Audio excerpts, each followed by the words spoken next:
Hi, and welcome to my discussion on John Dewey's educational influence.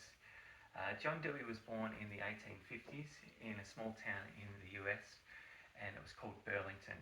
Both his parents and the small town had quite an emphasis on education, which definitely influenced John Dewey.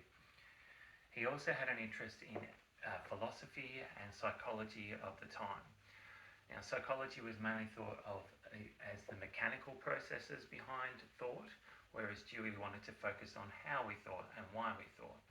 And philosophy thought of thought and experience as two separate things, whereas John Dewey thought they were interactive and integrated.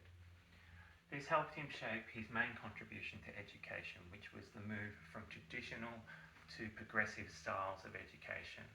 The main focus, or the main driving thought behind that, was that students needed to become democratic students.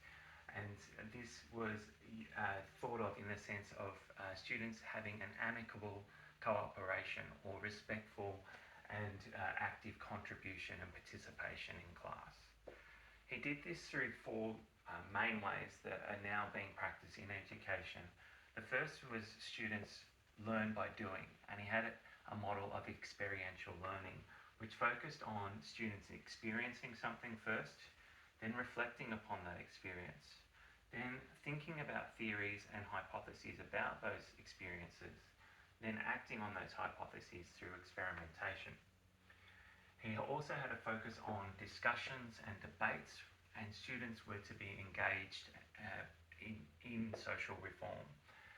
He thought that there should be an interactive rather than a passive approach to education, in which teachers were to facilitate learning rather than impart their wisdom.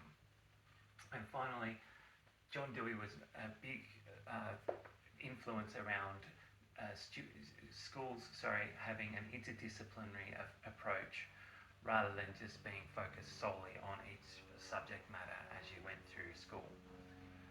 He's still relevant to Australian curriculum today because of ACARA's focus on the 7 general capabilities. And at the centre of those 7 general capabilities is Dewey's central goal of creating active and informed citizens. This is also highlighted in one of the general capabilities around personal and social capability. Finally, Dewey still has an influence on future teachers, including myself, because of his focus on why and how something should be taught and learnt to help engage students. He wants students to connect ideas from different disciplines, which is basically an interdisciplinary approach.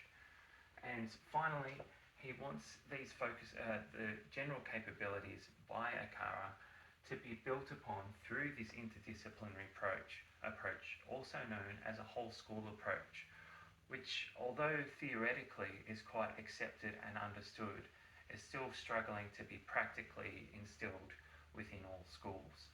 This will definitely be the focus for the future.